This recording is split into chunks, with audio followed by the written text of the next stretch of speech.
ponto importante é que na primeira infância, logo no começo da vida, o cérebro é mais plástico. E hoje em dia, ainda que o VR seja recomendado só a partir dos 7, 8 anos, tem muita criança menor que está mexendo com isso.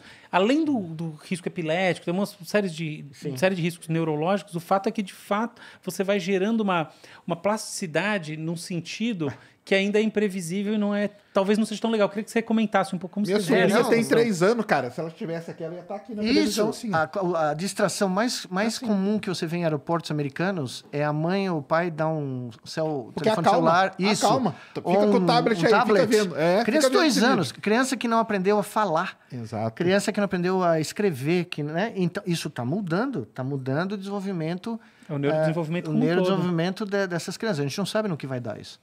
Agora, os finlandeses... Eu imagino que seja positivo. Gosto de acreditar que é positivo. Pode até ter certas coisas positivas. Talvez tenha aspectos positivos mas e aspectos tem aspectos negativos. deletérios também. Tanto é isso que eu falei, que os finlandeses resolveram tirar computadores das primeiras classes do ensino elementar, porque as crianças não estavam perdendo atributos importantes cognitivos de acordo com o que eles viram lá. Tá? Então, é o contrário do que a gente ouve, né? É o contrário. É o contrário completamente. Total, cara. Tem um papo nisso que também é escrita manual, né? Como é que você vê isso, Miguel? Isso é outra coisa muito interessante. A caligrafia humana é uma das coisas mais...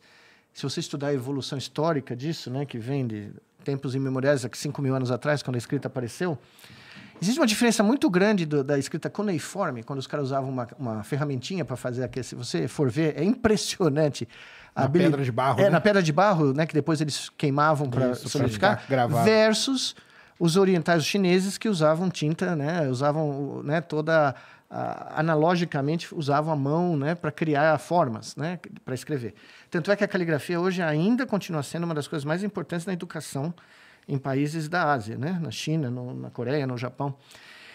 Eu acredito que esse exercício analógico de você exercitar a criação de formas com a sua mão direto, né, com tinta, pincel, coisas, é muito importante para a coordenação motora. Né? E o que ocorre? Todos nós aqui devem ter experimentado essa sensação. Nas últimas décadas, quando você está digitando, tenta escrever de volta. Tenta pegar um texto de 3 parágrafos e copiar na mão. Para quem não faz, né? Eu gosto de escrever à mão. Eu também adoro. Caneta tinteiro, para mim, é... Todos os meus roteiros de vídeo que eu faço, é tudo escrito à mão, cara. Então, mas os seres humanos estão perdendo a habilidade... Né? Uma das habilidades que nós estamos perdendo é essa. Outra é vocabulário. O vocabulário humano está contraindo. Nos Estados Unidos, vários estudos estão mostrando isso. Né? Nós estamos homogeneizando para baixo o número de palavras usadas e o número de palavras conhecidas. Sim. Né? Então, tem perdas. Né? O Miguel, tem um negócio que eu acho muito interessante disso, que é ligado à retenção, né? A gente tem uma série de estudos que mostram que quando você escreve, você lembra mais. Eu brinco com meus alunos e falo o seguinte, cara, escreva. Sim. Porque na hora que você escreve... o que eu falo, hein? Totalmente, você pode me xingar. Eu falo assim, na hora que você está escrevendo, cara, você cria uma conexão direta, cara. Não. E aquilo você vai lembrar. Se você digita... Porque acontece, o cara está digitando, aí chega uma hora que eu falo assim, vou digitar nada, cara. Ctrl+C, Ctrl+V. Você tem uma ideia? Pega esse pedaço e cola aqui. Como isso é importante, eu concordo plenamente com você. Eu tinha um professor no Bandeirantes, aqui no Colégio Bandeirantes, chamado professor Fregonese, de Química. Eu nunca entendi isso até eu ir para os Estados Unidos e começar a fazer pesquisa. Ele dava nota para o seu caderno. Olha, que legal. Então ele parava no meio da aula, imagine, aleatoriamente, ele parava a aula, ia num cara aleatoriamente na classe e via o caderno do cara. Se você tivesse copiado a aula correto, os símbolos corretos, você ganhava ponto na média. Se não tivesse, você perdia. Uhum. De repente, só tinha artista gráfico na minha classe, entendeu? Aqueles cadernos maravilhosos. Aqueles cadernos né? maravilhosos, desenho. Não era só as meninas, não. Né? Todo mundo. Por quê? Porque houve um incentivo de recompensa e todo mundo começou, né, a caprichar naquele negócio. Pelo que você está falando, assim, pelo que você está propondo, se a gente começa a negligenciar a habilidade de escrever, a gente tem um efeito na nossa coordenação motora que pode ter um efeito em diversas áreas. Pode ter efeitos cognitivos, várias coisas. Então, é isso que é o problema. A automação... Caralho. A automação, que é um fenômeno que não começou agora, tá? Tem um dos grandes cientistas sociais americanos que se conhece, pouco conhecido no Brasil, chama Lewis Mumford, que me inspirou durante décadas. Eu li praticamente a obra inteira dele. Ele conta a história da automação. desde lá, né, dos egípcios nos canais do Nilo, enfim, Mesopotâmia. E ele mostra claramente que o processo de automação, ele começa a remover a gente, ele coloca intermediários entre a gente e o mundo natural, isso é a primeira coisa, mas ele começa a alterar comportamentos cognitivos, não só motores, tá? E qual é um dos maiores eventos dos últimos 80 anos? É você deixar de usar as mãos para escrever e digitar.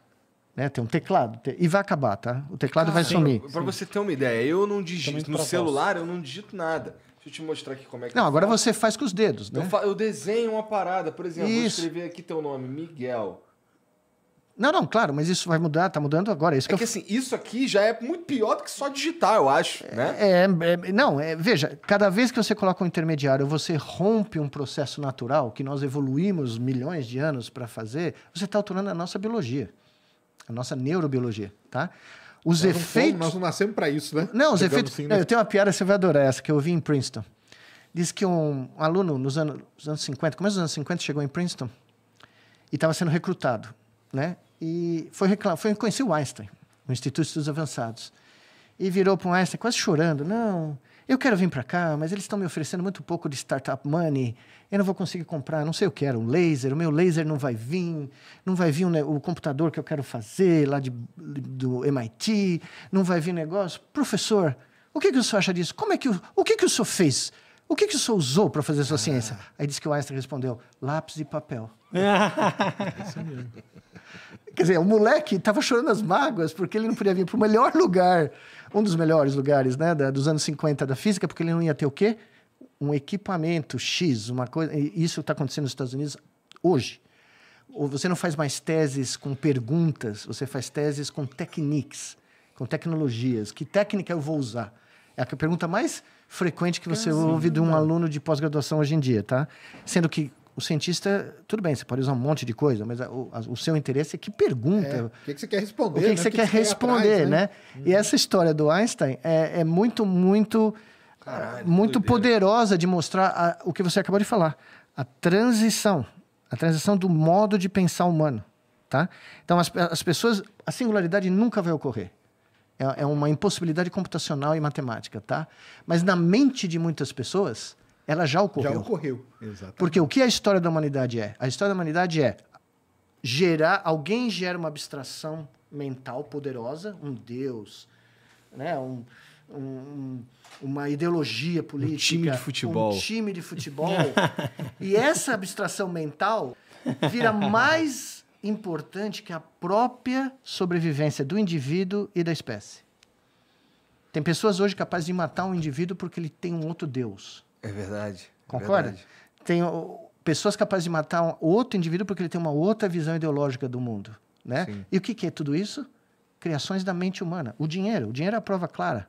O que manda no mundo desde que o mundo, né, desde que os grandes aglomerados civilizatórios, cidades surgiram, o comércio explodiu, o rei da Lídia decidiu que era muito complicado dar barra de ouro, barra de prata para pagar pelo que ele tinha que trazer com a Pérsia. Ele falou, não, vou criar um negócio melhorzinho. Criou uma moeda. Uma moeda que ele punha um metal muito mais barato, que era o elétron, né? A mistura de prata com ouro diminuía o preço da manufatura e, de repente, pegou todo mundo. Aí ele foi pro oráculo de Delfos.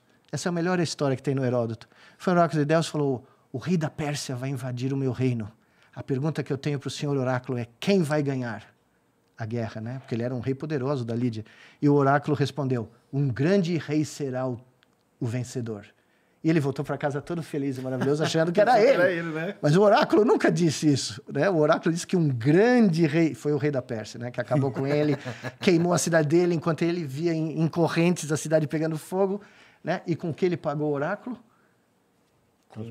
Com moedas. O primeiro grande enganador da história foi o oráculo de Delfos, que ganhou, muito legal. Né, o pagamento em moedas para dizer que um grande rei ia ganhar. Mas por outro lado, desculpa, Álvaro, rapidão. Por outro lado, será que essa nossa nova maneira de interagir com a realidade, por exemplo, ao invés de escrever, eu passo a digitar e agora eu passo a desenhar com o meu dedo a palavra que eu quero, será que isso também não traz para a gente um novo passo, novas possibilidades de evolução? Sem dúvida, não há dúvida. Não há dúvida. Nós não estaríamos aqui conversando se algum maluco na Mesopotâmia não tivesse inventado um arado com uma formatura que raspa a terra mais fácil e revolve a terra em vez de simplesmente abrir uma vala. Então, os avanços tecnológicos, né, sempre propiciaram saltos, né, saltos de desenvolvimento, saltos civilizatórios. O problema é quando você permite que essa tecnologia esteja acima de certos valores humanistas. Tá? A tecnologia, todos nós dependemos dela para sobreviver. Se você gostou do vídeo, não se esqueça de se inscrever no canal, deixar o seu like, comentar e compartilhar.